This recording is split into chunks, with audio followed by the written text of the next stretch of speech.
Please guys, samahan niyo ako sa ganap ng aking buhay ngayong araw. Ito yung aking ginawa guys, naglinis ako ng bintana dito sa kusina kasi masyado nang maalikabok yung LC or yung exhaust fan. Kaya sabi ko nakakahiya naman kay madamdamin kaya kailangan ko nang linisan guys. At ito na umakyat na yung kadama nyo guys, o diba?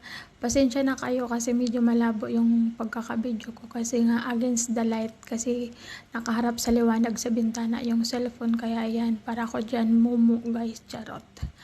At ito na nga, todo kuskus na ang kadama guys para maging malinis na ang aking bintana. Kaso nga lang may mga part na hindi ko naabot kaya hindi masyadong nalinisan. Pero yung importante guys ay natanggal yung alikabok sa exhaust fan kasi nangingitim na yung exhaust fan ko guys. Charis. Yan ang aking journey or aking buhay dito sa bansang Kuwait guys. O diba? Maglinis lang ako pag naboboring guys kasi nga nakakaboring yung buhay ko dito kasi wala man lang ako makausap, wala man lang ako makipagchismisan ba kasi nga mag-isa lang ako guys. At sila naman ay laging wala dito sa bahay. This time sila ay tulog pa guys kaya wala pang istorbo. Kaya ito na nga, todo linis na yung kadama nyo guys. O diba? Yan ang buhay naming mga abroad or mga kadama guys.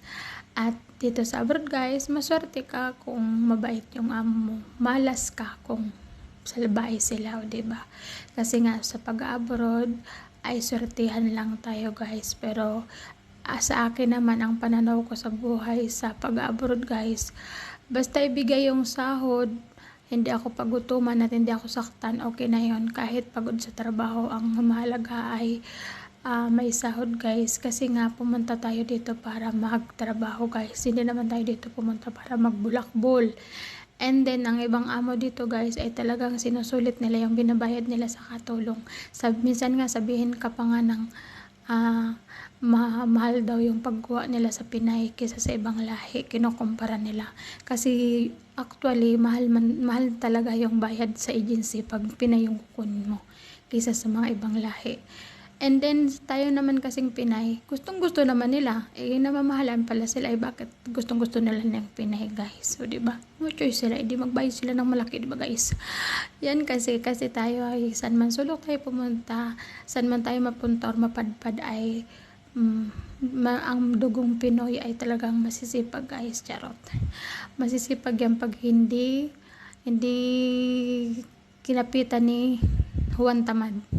Talagang masipag. Pero pag dumating yung oras na nakaramdam ng pagiging Juan Tamad, talagang hindi yan mapipilit magtrabaho, charot lang.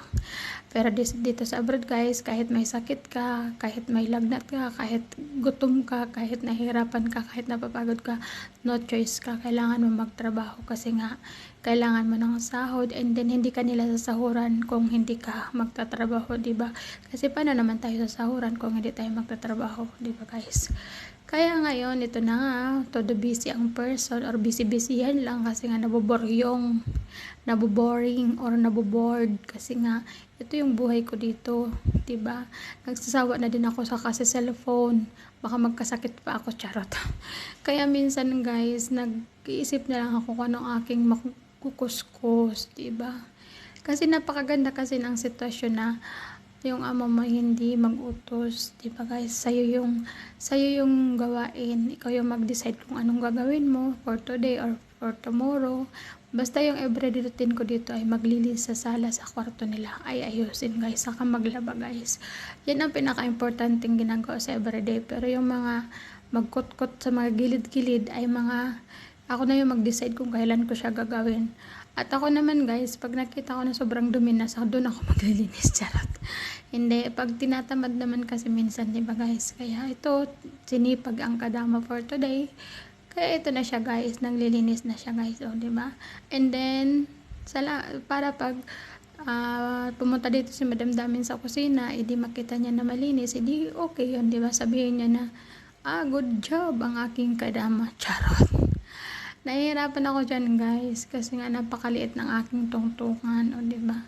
Kaya ito na nga, hindi ko nga alam kung saan ako magtungtong or paano ako maglinis kasi nga nahihirapan ako mag-akyat-akyat. At hinabad ko na nga ang aking medyas kasi nababasa, guys. So, diba? Kasi nga, kailangan ko din talaga magtungtong ng maganda. Kasi nga, linisan ko yung labas ng bintana. Kukuskusan ko, guys. Yan ang buhay abroad or buhay kadamaw, diba?